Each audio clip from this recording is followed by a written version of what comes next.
Hello, I am Drizzlebite. Welcome to Fluff Bites.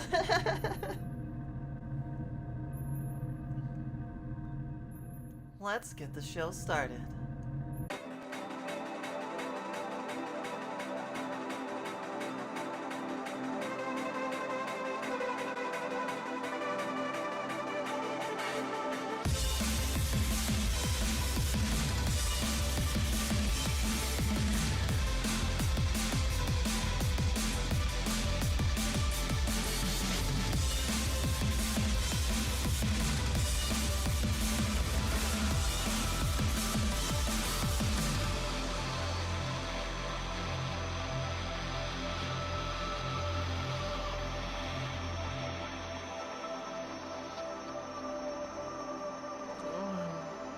Good morning.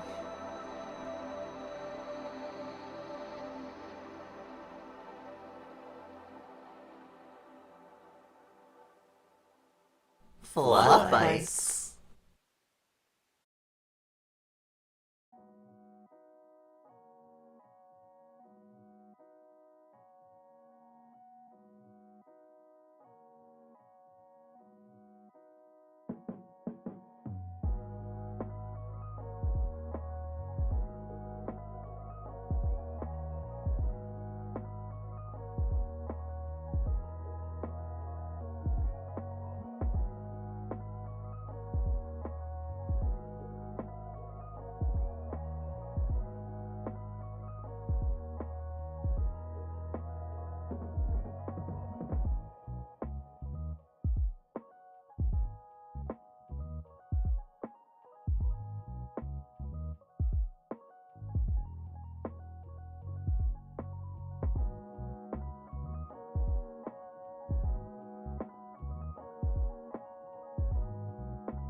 チューチューロケットネズミを助けろチューチューロケット猫は怖いチューチューロケットすごいズババババーババタクションパズルチューチューロケット2800円安いグリーン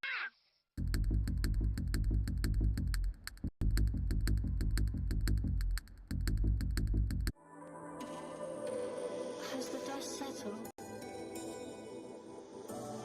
If so, I guess you're all alone. Wake up, darling. Seek your beloved.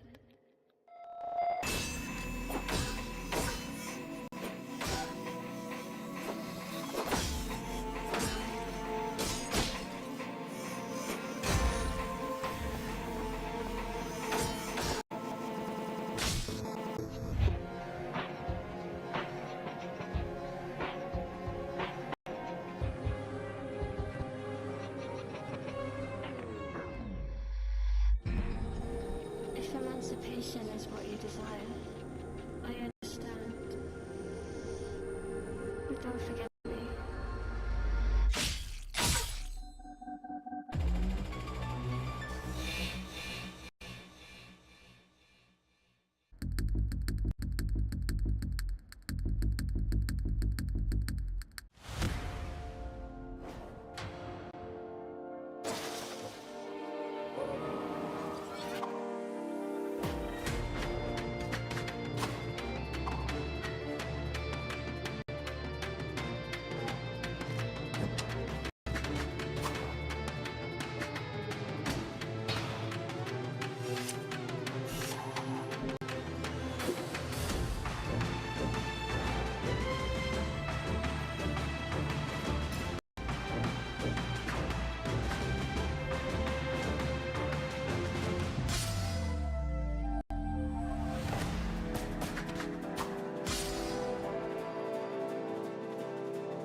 치열하리.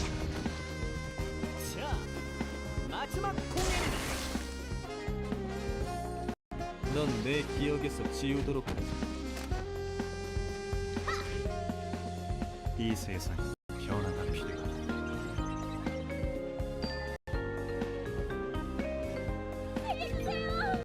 제가 가겠습니다.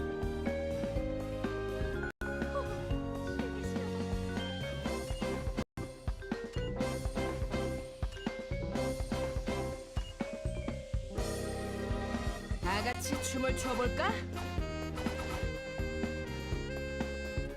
들려? 이 소리? 자, 고개를 들라고.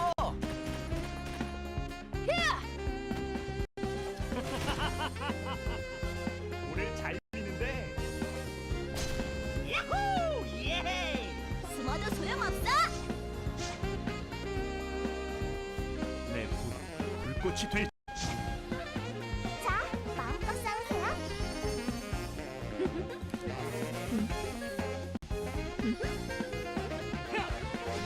성광나. 좋은 느낌이야. 미션 컴플릿! 아, 힘든 하루였어요.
Fluff Bites' streams are intended for mature audiences. This is an 18+ space. Be prepared for disturbing or dark games and themes, difficult discussions, and interests outside of your comfort zone. Try to have an open mind and good faith. Please respect the space and treat yourself and others with respect.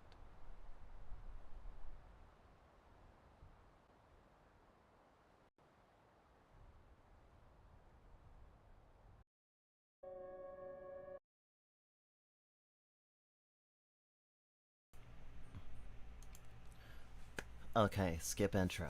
I'm back. Or rather, we're back. With the Fluff Bite Entertainment System. It's me, Mokobite. I'm gonna be your last host for the night.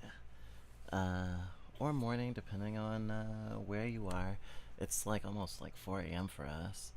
And let's get that Saturday morning cartoon swag out of the way.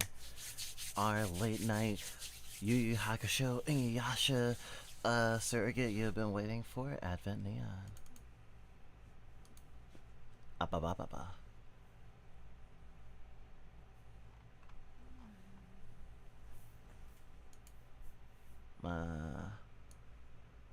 Alright, I had to... I'm talking quieter, because it's late. But... had to adjust my... model, but here we are. Advent Neon just came out, well, technically yesterday now. Since stream has been going on so long, it became the next day. High-speed action, omnidirectional action platformer. We've been really excited for this. We did some fan art for this earlier, and plan to do some more. Definitely want to finish it out. There was, we're kind of taking Neon and their rival, Neon Ray, who looks an awful lot like Zero. Advent Neon has a lot of inspirations, but it definitely has a fair amount of DNA from both Sonic and Mega Man, as we'll see.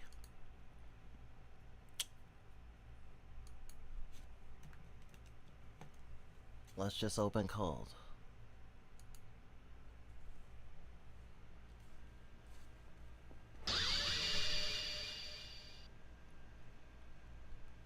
This game is flashy and kinda mashy.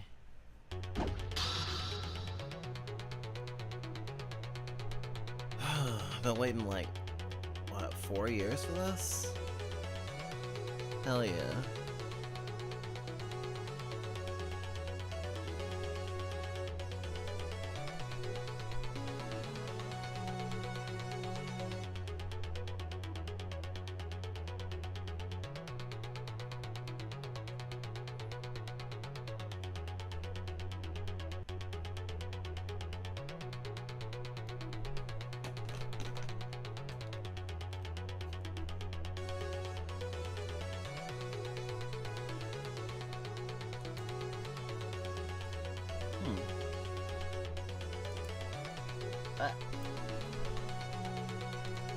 It's not registering my controller. Maybe I turned it on too late. Let's try again.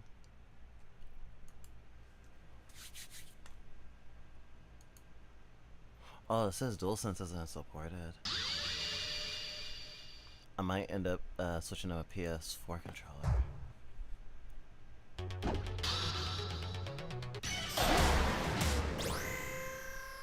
Nah, we're good. Honestly, oh, I think this is back, this took from our demo save, probably.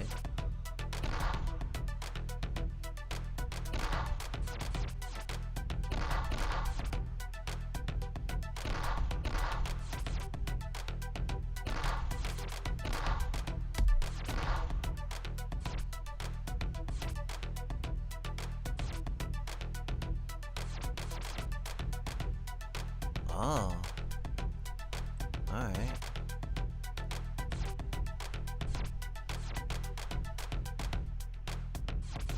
Boss background distortion effects. Alright, sick.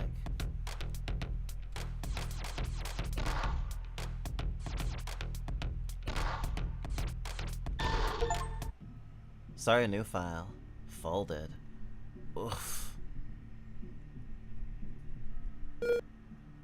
Fine. I can wait. Alright, kiddo, you with me? Nope. Huh, great. The old internal sim still works. But what just happened? Why are we back here? Why are you a ball? In so many words, you got absolutely folded. I'm technically dead. You saved my soul with one of my pods, so I'm still here. Oh, right.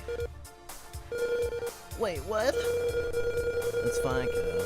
You stopped the worst from happening, meaning we can fix it. But the how, what, and why will come later. Franca should be able to have some answers for that. But for now, let's go over the basics again before you wake up. One thing at a time. Alright. Yeah, I got it. No sweat. Let's go.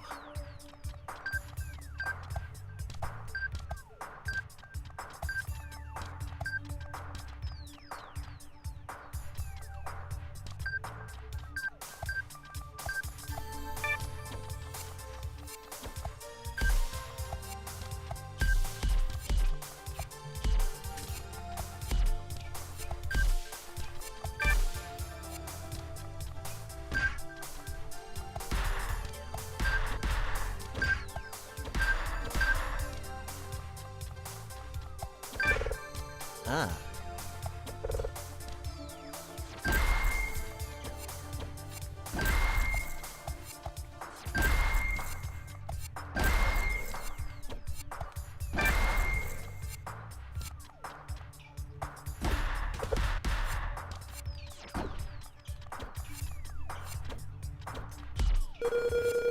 You remember your dodge, right? The time stop, right?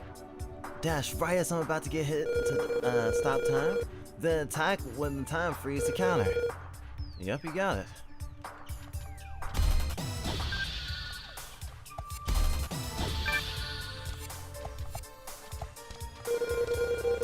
You can also pair enemy attacks with your own.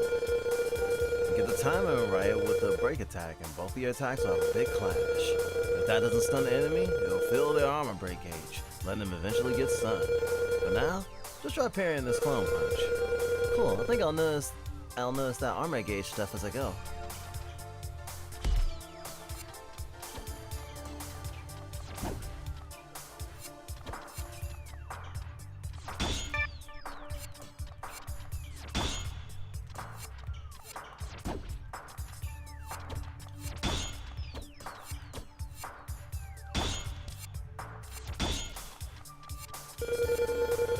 Reminder, your resonance, REZ, allows your power to multiply in battle.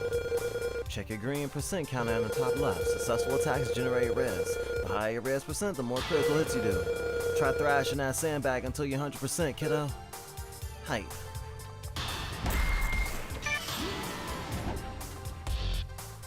That definitely had to be a glitch.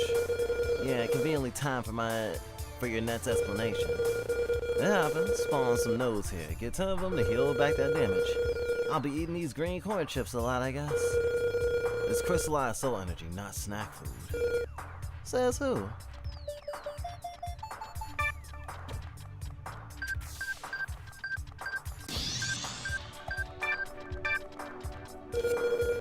Outstanding work, kiddo.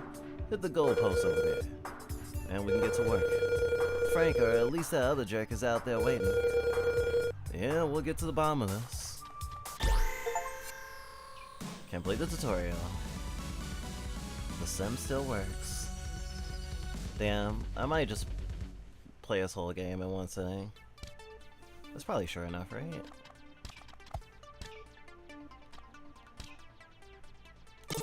East Highway.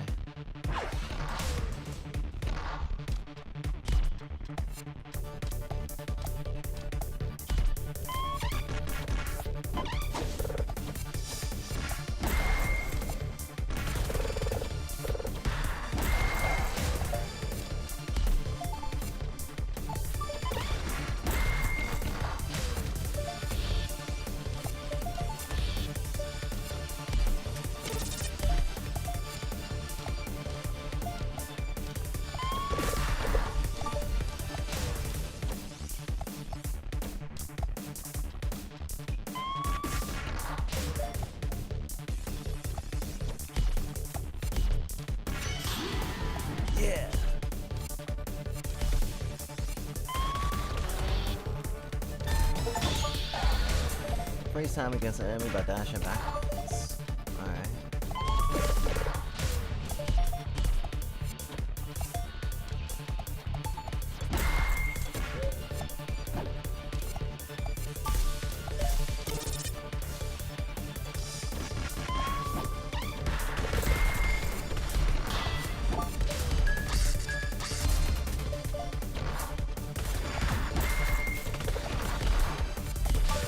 Yeah, this game does have a lot of flashing.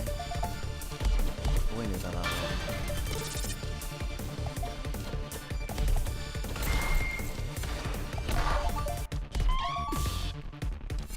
I feel like it was made by a person who hated that in 2D Sonic games, the classics, like, you couldn't start the game being able to go supersonic.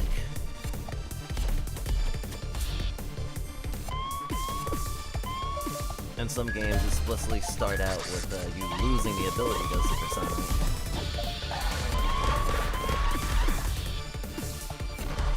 Because your reward for not getting hit and countering correctly and stuff is, well, Super Saiyan, basically.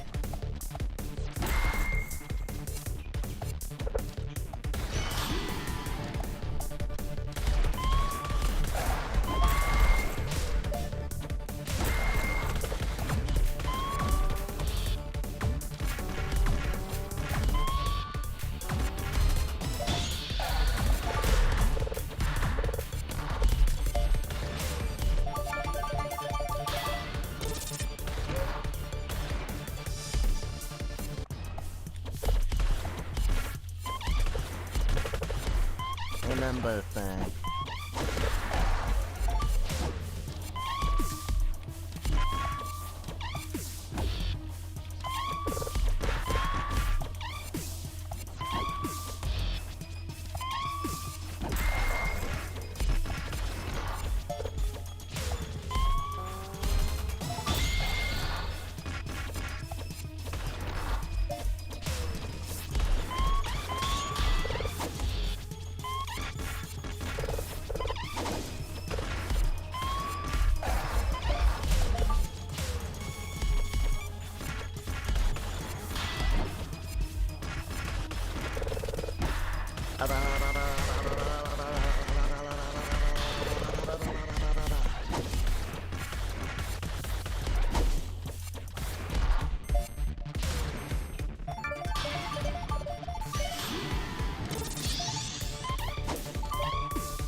Not very cool yet.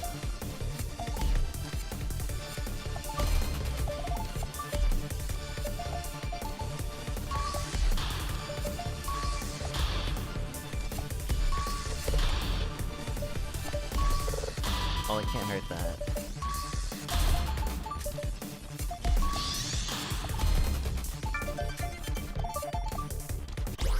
Go!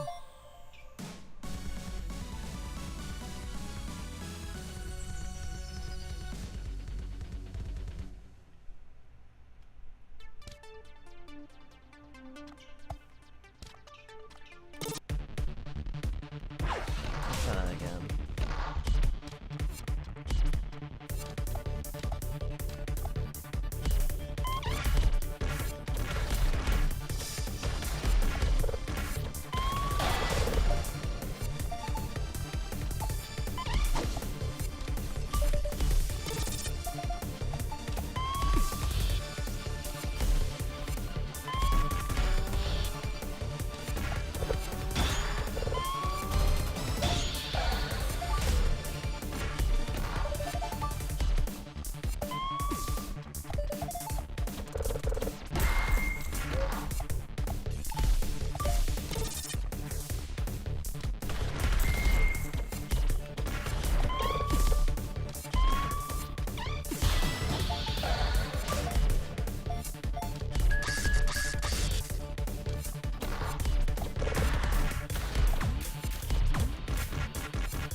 That had to at least be a B, right?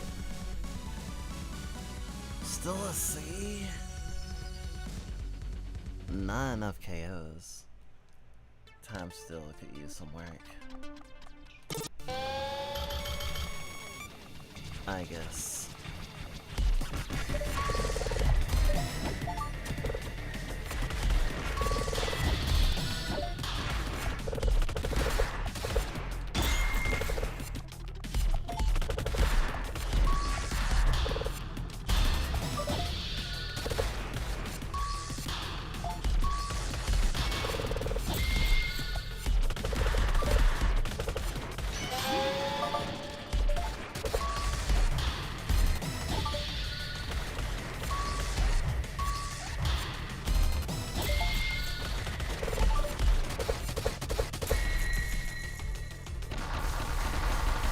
Being 100% is fucking gorgeous. It goes even higher. Pretty colors. Get all the shards on the stage. Z rank? Ooh, that's the end of the alphabet.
Can destroy traps?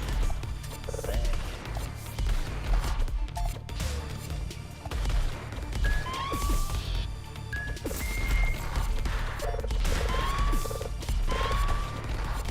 That doesn't sound fun.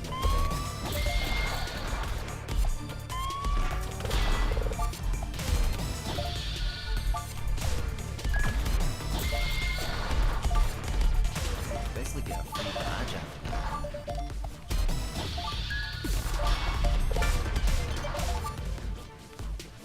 Cheap as hell, honestly.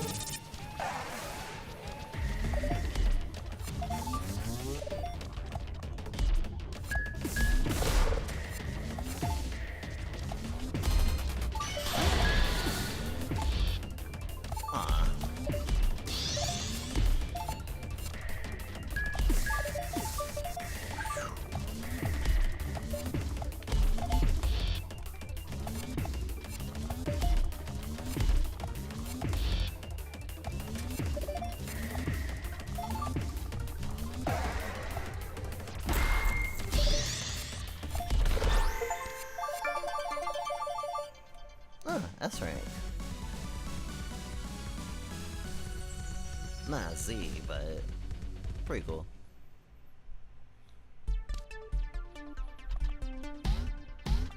End of the... This might be the end of the set of stages until the next zone.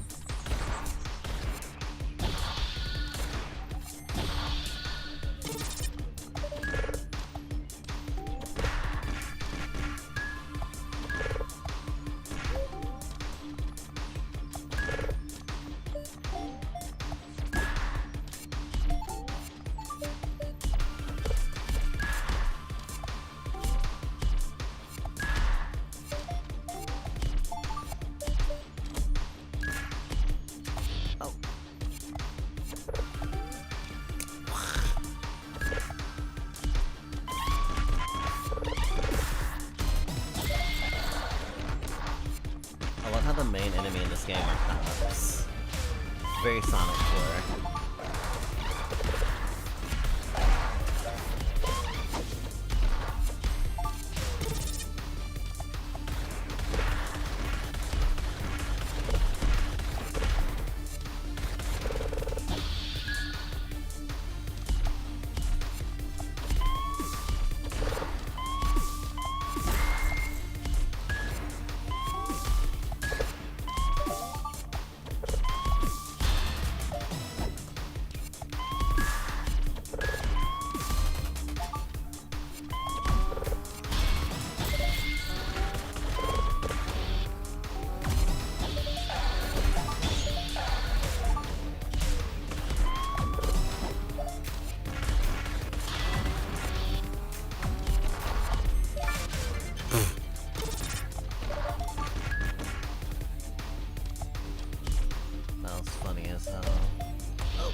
What?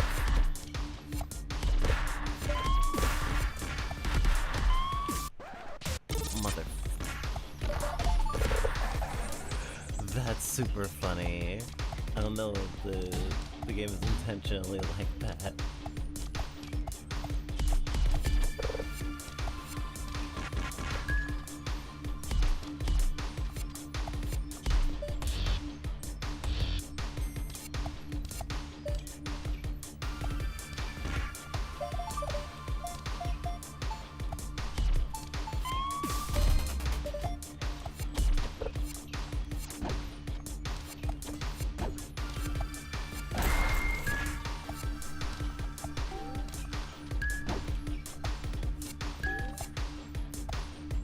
Mother.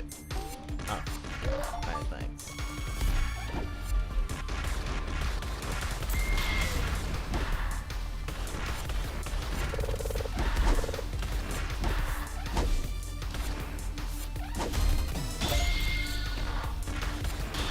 And perfect dodges give you healing, so that's also a bonus. Oh!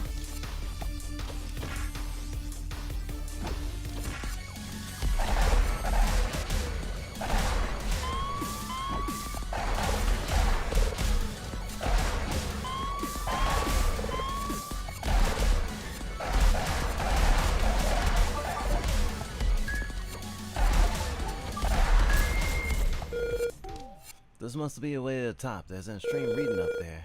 Yeah, I feel it too. It's serious business now, kiddo. I'm sorry you gotta go through this. Don't worry about it. Thrashing robots is the furthest thing from boring. Glad you think so. But please be careful. Of course. Neon's gender is kiddo. Don't you know?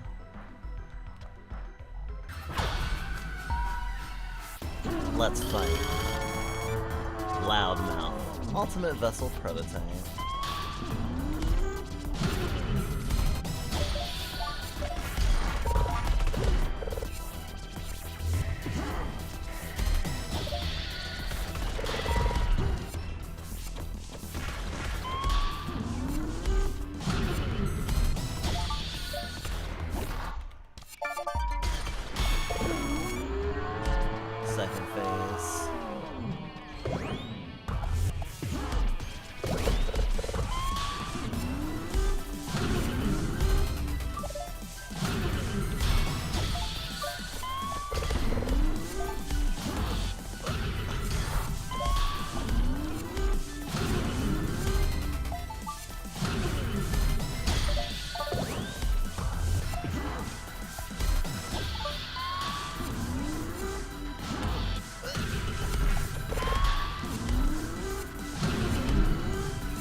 one loss under the belt.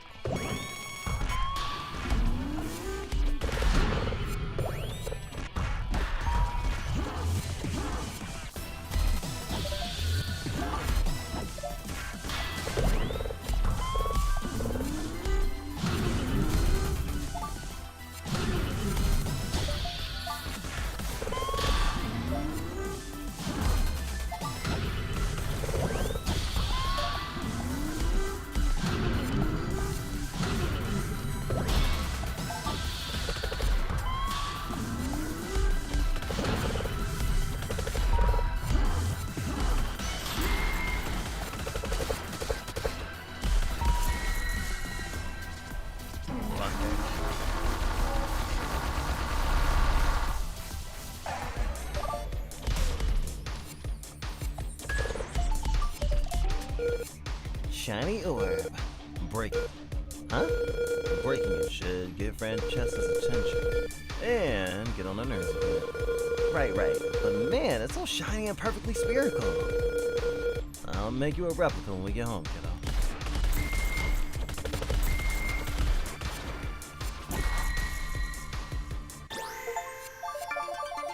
Clear Central District Act 4.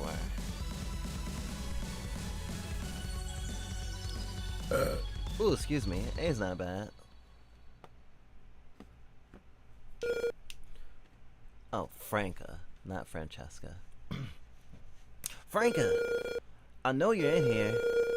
Get out here and fix this before I knock over this entire... What? Can't you see I'm busy? Not really, but hey, can you fit... Nah, not fixing Jack until my ultimate vessel's back up and running. And you're the one who broke it. Give me that weird-ass egg. I'm using it for tomorrow's omelet. Franca, wait. Dad's in there. Dad? Oh. Can't believe you went and died first, Jalen. What's wrong? Couldn't accept your fate with some dignity?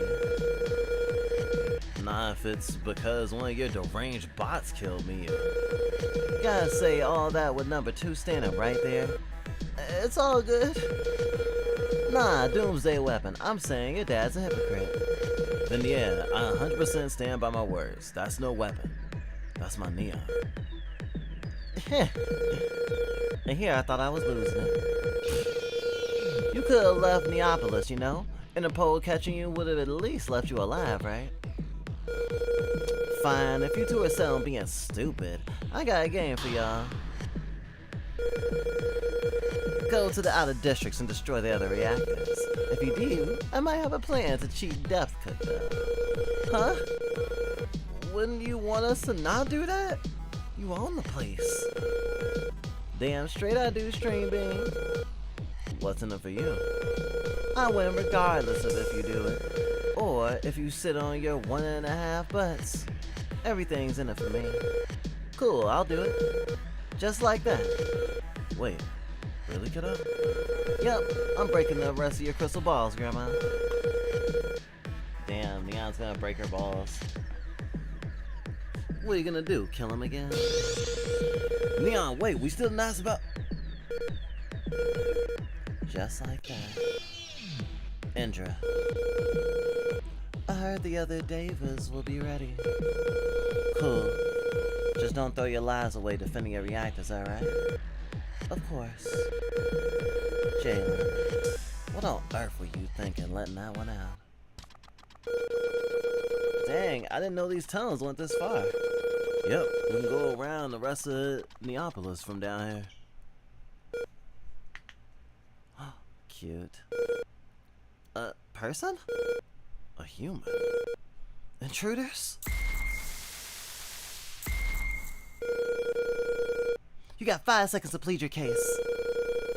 Wrong answer and I'll slice you to shreds. Name's Neon. Dad told me how to get here and he needs help. Dad? Sin 004, Krypton self-given name, Gadget. Sin 06, Radon self-given name, not Nyara. You already know who I am. The heck is this pressure? That's the professor's resonance signature. Oh, Gana-san? You're alive? That means you must be number 2. That ball is your creator? Sort of. So right now, you're basically a ghost in a ball trying to come back to life. Yeah, I best bet this is part of Franca's second most arranged experiment. Second? We're gonna break the reactors across Neapolis and go from there. Alright, then feel free to use the warp pad to get around Neapolis and come back for upgrades. Just like that? Awesome, thanks. Yeah, like I said, I made you too. So we're gonna help you however we can. Appreciate it. And it's good to see you two doing well. With Axis, was it? Yep, I've already calibrated the soul terminal back there to work with Neon's signature. Basically, you can buy stuff whenever you're ready. Sick, will do. Still crazy that a human kid ended up in here of all places. Either way, thanks. We'll return the favor once this whole debacle's over. Alright, the warp pad to the district is furthest on the right, the huge one. Cool, let's get back to breaking more orbs. Gosh, it's so nice to finally be past the content that was just in a demo. It'd be fun to go out there and undermine Neapolis' foundation with you, but this place is super under wraps. Gadget would rather not attract too much attention. Especially with Axis here. That's fine, especially since I'll finish up before he can ever get started. Nope. False. Lies. Gosh, I really want her to be playable. I've honestly been here for as long as I can remember. Gadget and Niarai.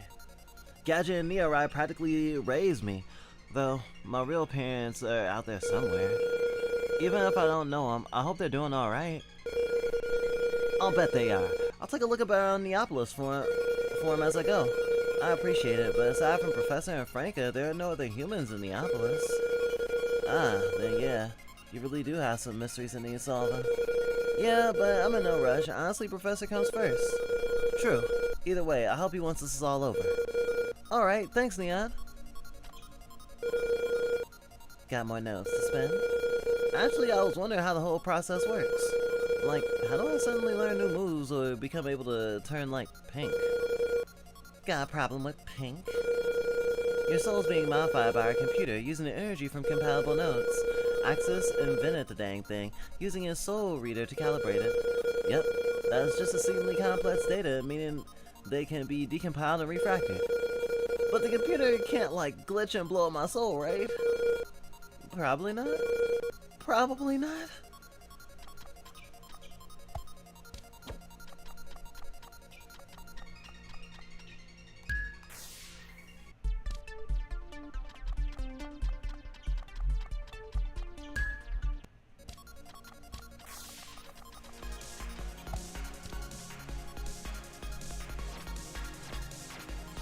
Oh, this is cool.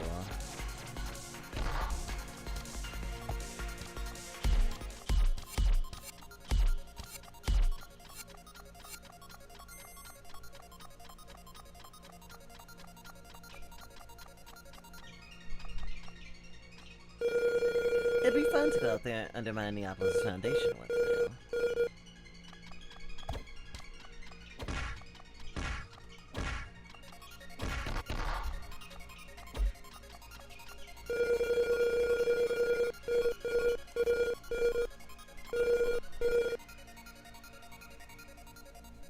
You're playing it absolutely wrong, by the way. Still getting points, though. I actually didn't get any points yet. Oh, here we go. Buy your first upgrade. Where's the HP upgrade? Wow, there's a lot of stuff.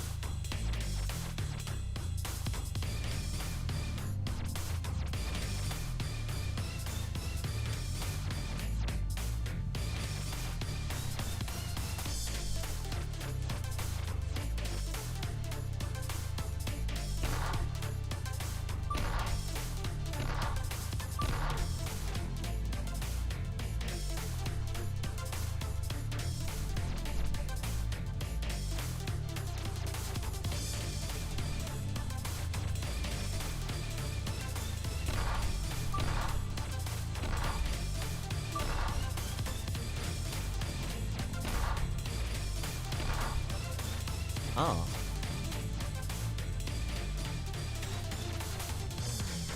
Whoa.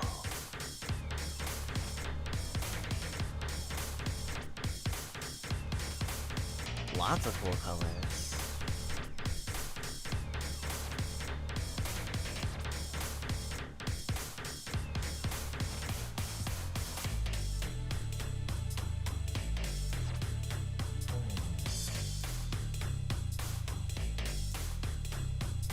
Remember, it flipped this one to remember your roots and that you were left on a cliffhanger.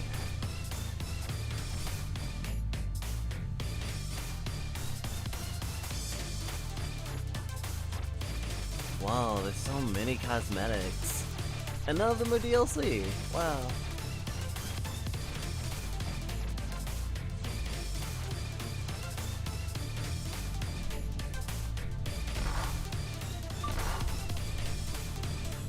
You'll become overrun with a need to call people Claude.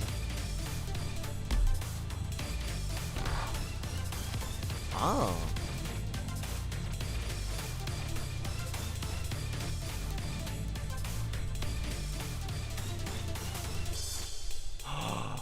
Oh my god!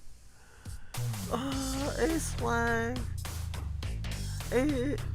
Ace Flag, aromantic, bisexual. Madam _Issy just subscribed. Saugers in Soggers chat. in the chat. Thank you, Issy. Hope you're doing well.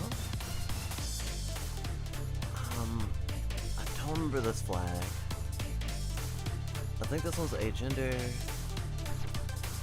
bisexual, MB, pansexual, trans. Supposedly Loudmouth was originally made for some long arm boxing competition.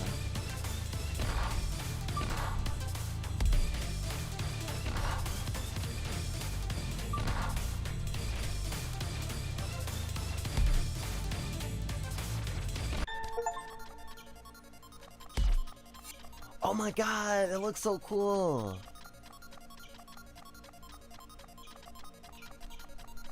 Let's go! Trans rights!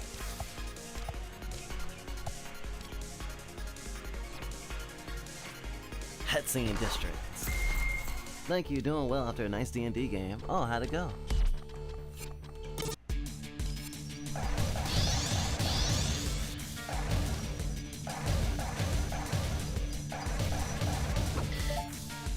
Whoa, enemies in this area are super cool.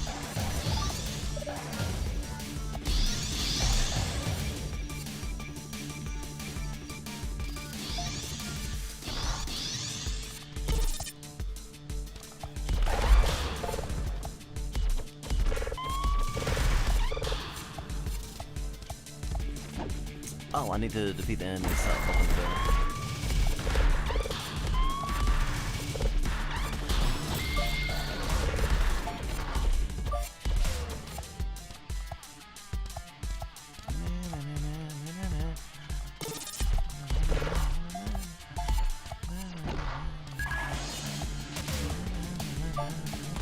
Ah! Ow.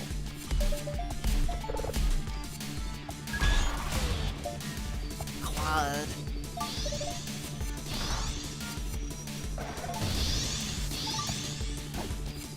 Oh, this is reminding me that I need to go back to what was it,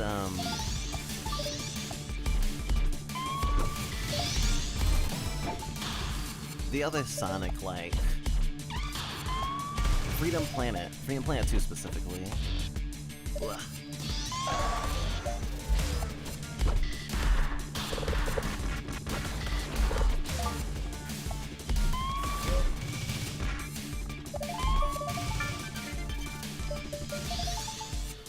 Okay, this level is gonna take some practice to do well on. Whoa! What? Ugh.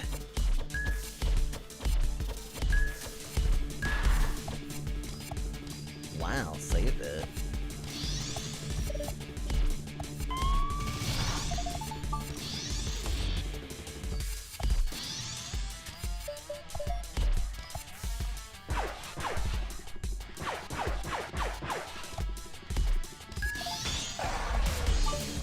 Oh.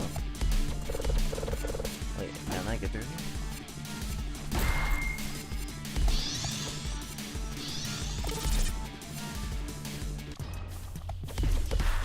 Yeah, the way it pulled away,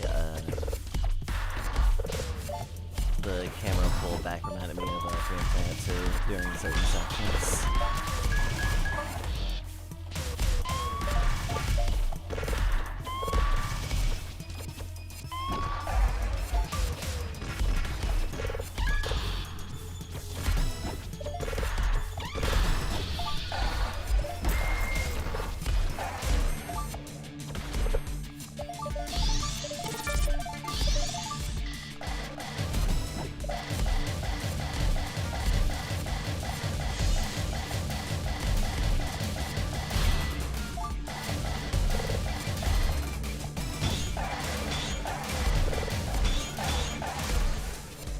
Actually, it's also cool to hit attacks. That's pretty cool too.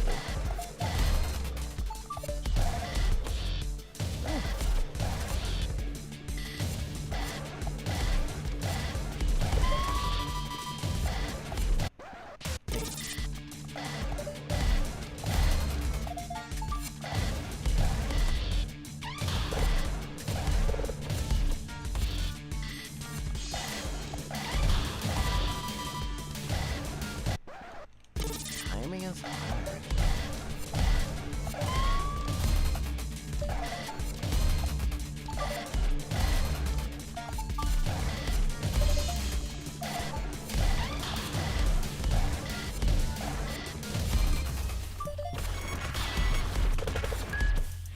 Oh my god, there's a Samurai Jack reference! Oh damn. You ever had a feeling where you're like, oh wow, my whole childhood is flashing before my eyes? That was fucking awesome.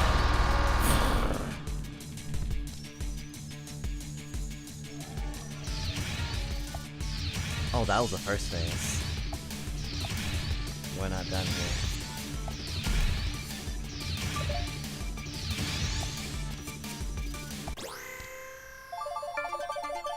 Oh, that's probably gonna be the end boss of the whole stage.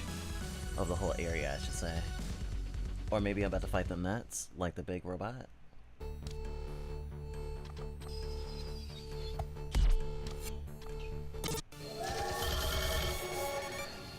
Bastion. Railway artillery. Oh, but I wanna be Bastion. I guess I'll be Widowmaker.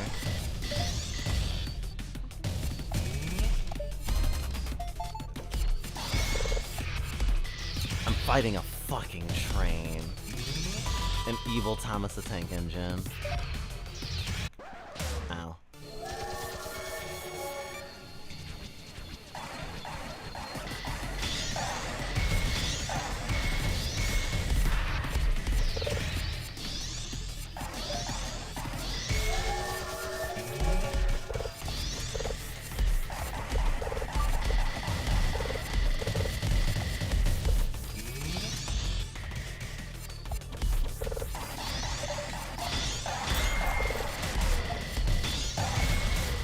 Like your couch.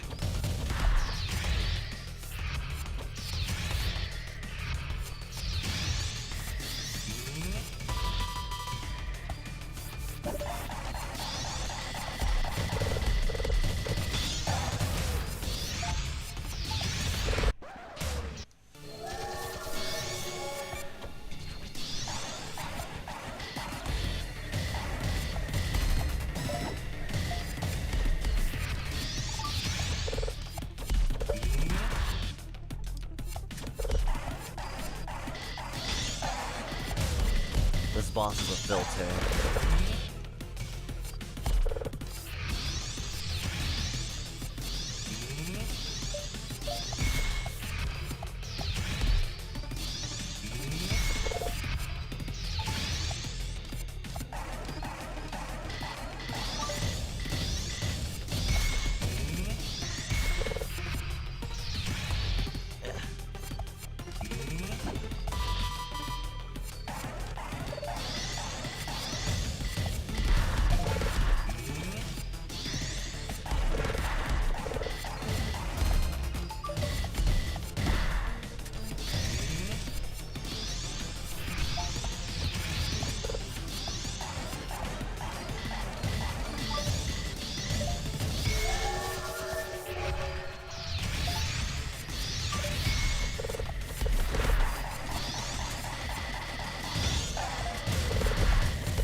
it becomes super obvious that you can take your time to get your perfect dodges to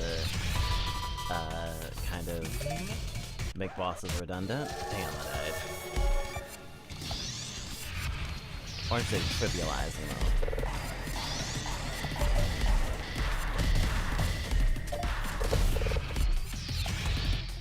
This boss gives me a lot to think about with positioning, and I can't just brute force it.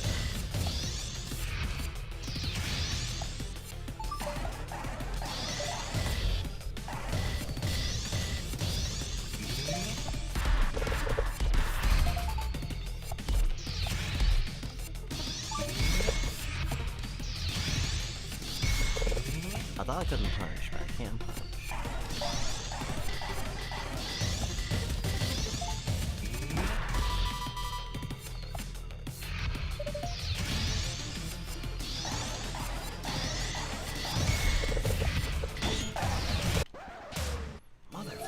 I've died so many times.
There's a boss that teaches you not to be greedy.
That was grueling.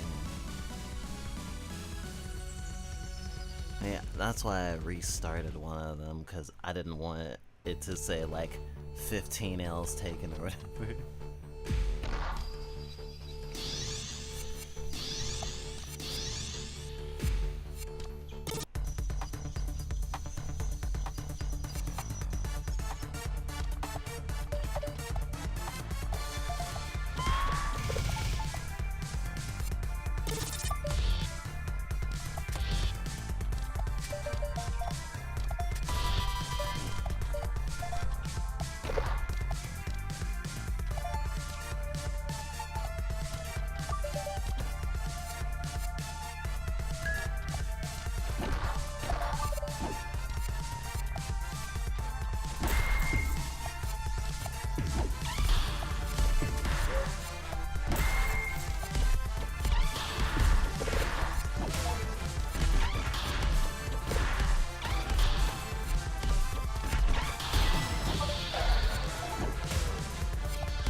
Break those. Everybody finds the thing.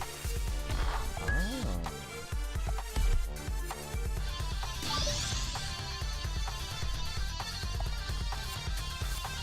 Lava. Oh my god. It's the gun devil.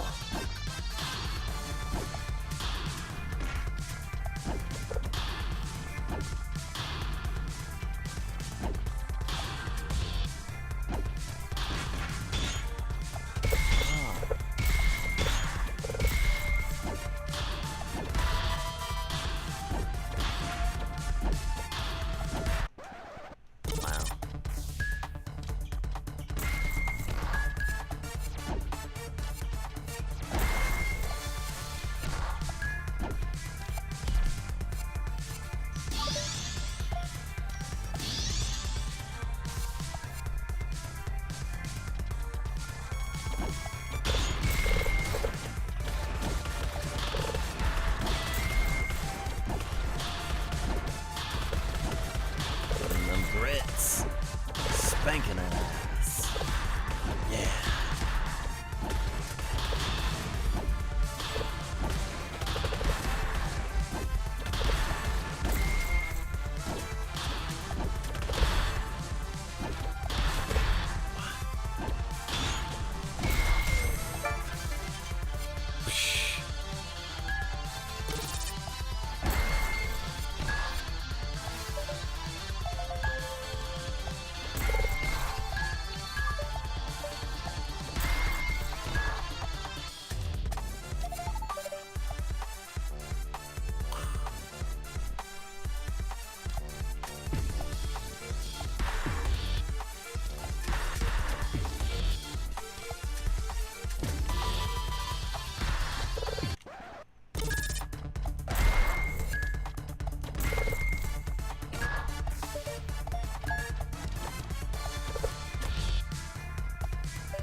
Oh, there's no thingy in there. No, there was. No, there wasn't. Gosh. Oh?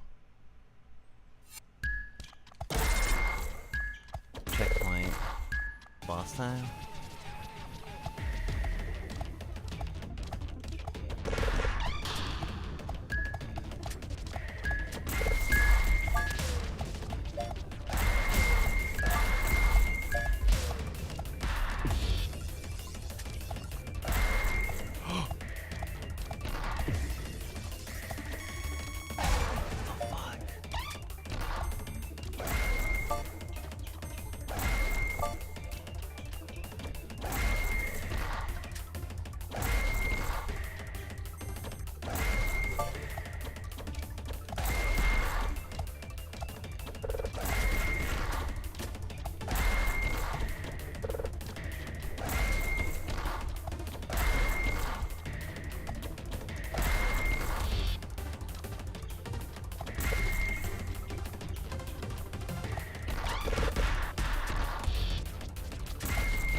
Ma.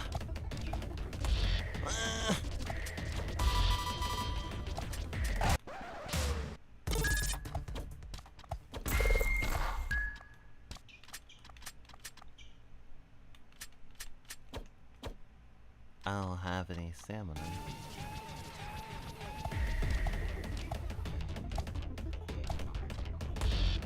Oh, wall run. Ow. This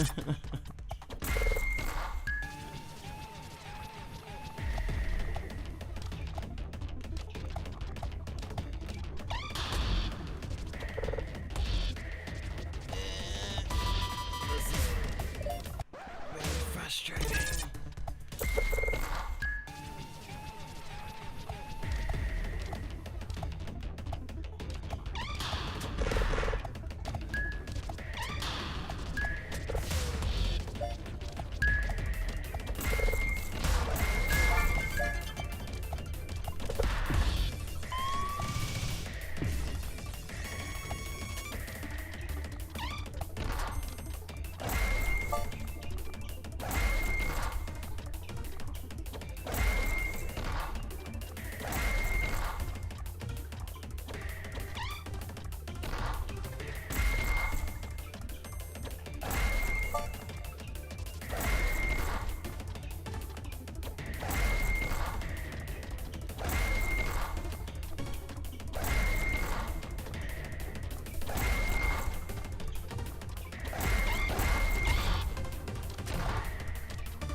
Dodge. Unless the game is just glitched, and that's why I can't dodge.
Okay, that was cheap.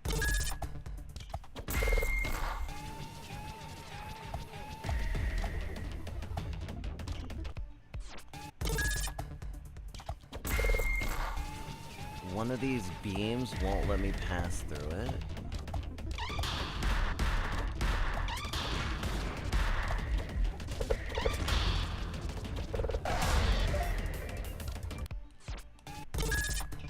Wow, they have a lot of health. so don't bother.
Did I live? I lived! Cool. Damn, that was a high level. 9 L's taken.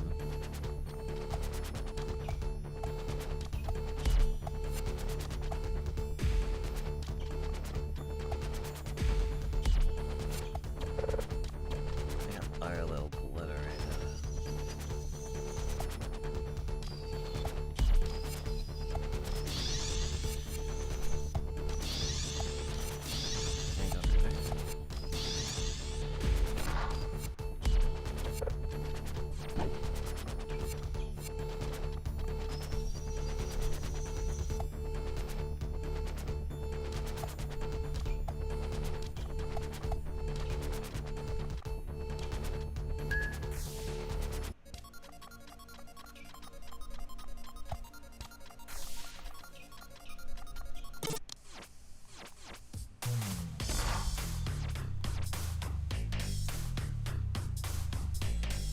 Oh, ultimate attack?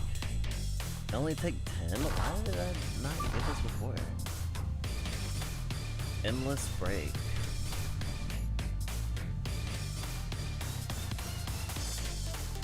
Z charge. Oh my god. Yes. Oh, because those are perks, not upgrades.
There we go.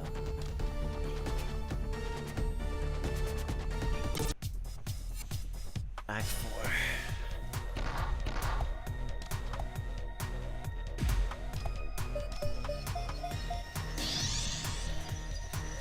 Okay, I got my stamina back. Fire shield?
soundtrack is banging.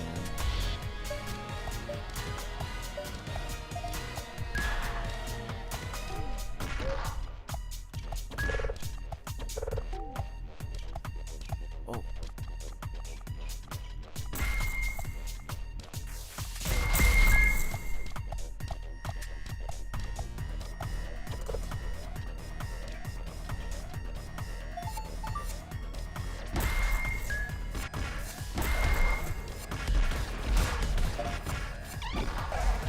Oh, I get it back from combos. So while I'm doing well, I'm not having a problem. Okay, now I understand. So if I'm in a situation where I can't do damage, then I won't be able to do it.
Donkey Kong?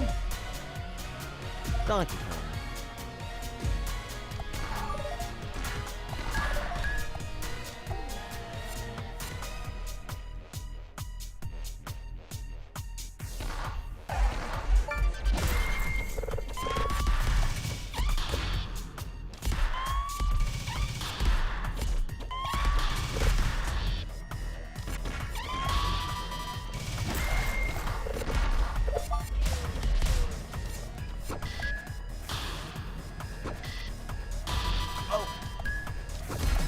Okay, it's cleansed.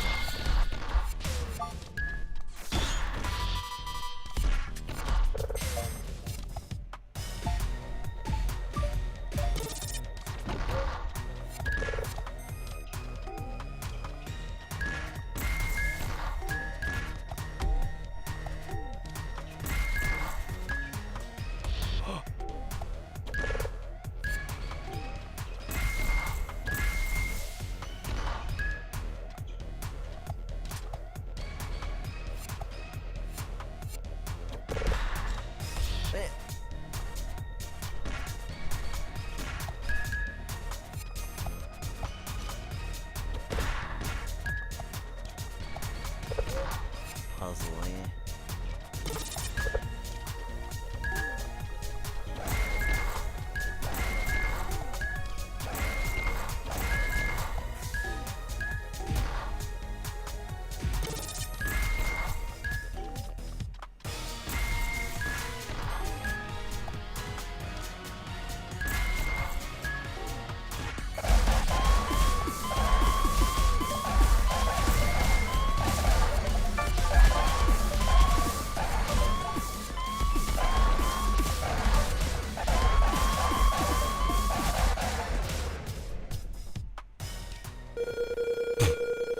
Man, I'll be glad to get out of here and dash freely again. Is heat that bad for me? Wouldn't make sense if it was. It isn't. The entire building's under one massive solar resonance pressure. Oh, I didn't think to... Oh, that was one dude's aura? If they're using their power like that, though, it likely means it's all they're doing with it. Yeah, and your solar powers are far cooler than just making it hot, Gidget. Not really. You really keep finding absurd ways to get hurt. Yeah, you instantly fits me up every time, so it's cool.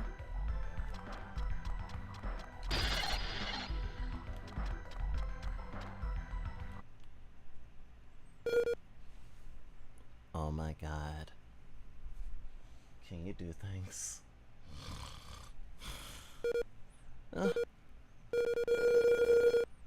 Guess I'll just walk around.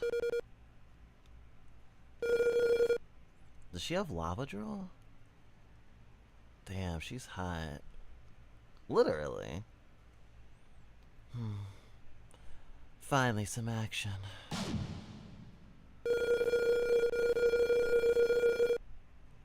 Oh my gosh. My toes are curling.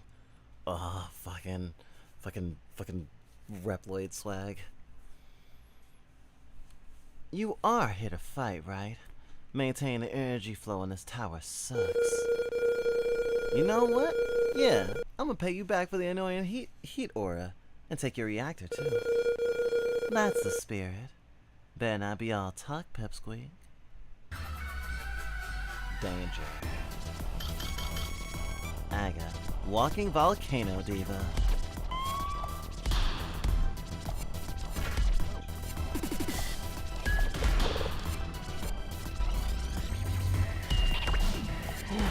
Whoa! She has like, she kind of keeping a scissors man.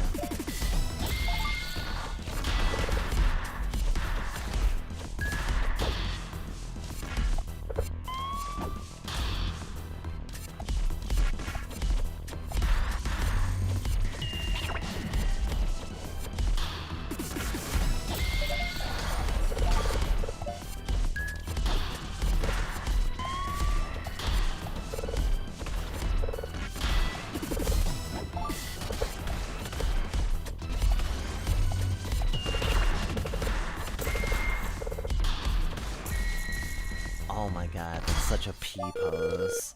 I'm sorry, I'm gonna have to draw her peeing herself later. Are you good? Great, actually.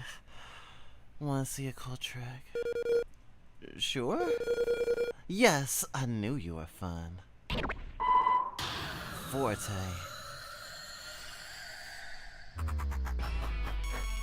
What the fuck? She has a JoJo stand? Or she has Amaterasu?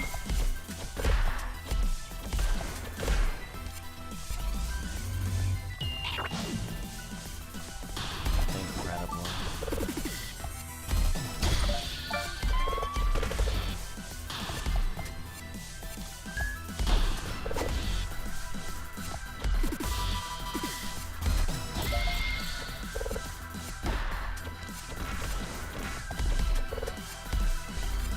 Such overwhelming power.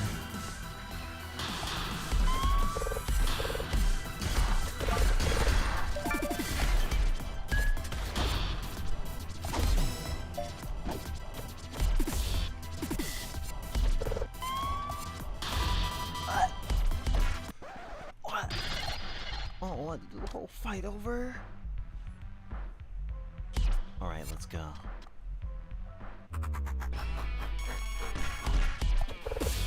Oh, that's nice of them. I have to start off in the first phase.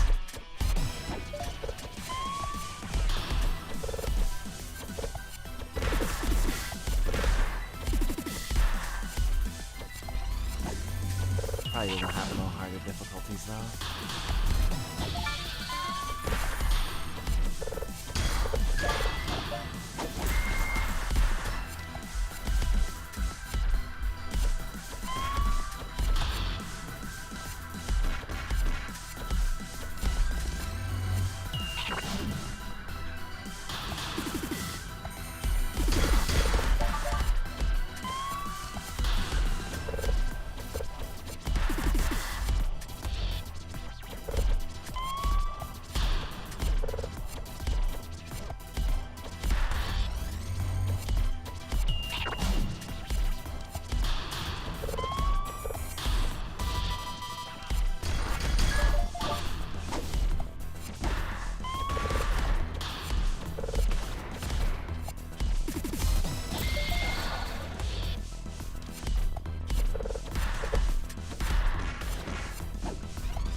This has been really fun. Manic Eruption! Solar Edge!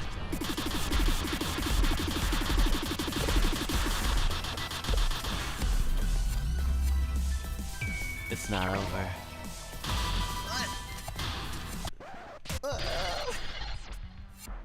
Wow.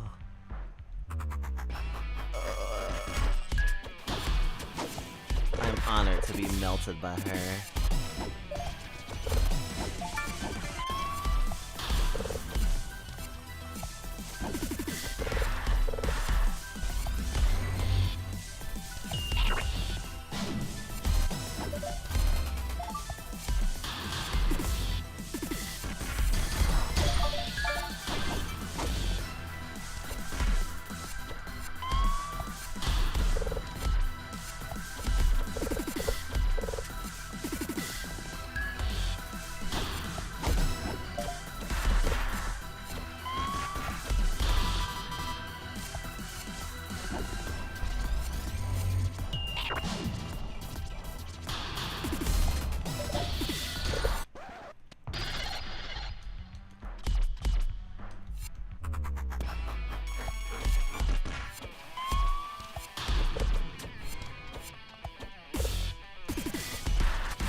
Try not to die. Manic Eruption.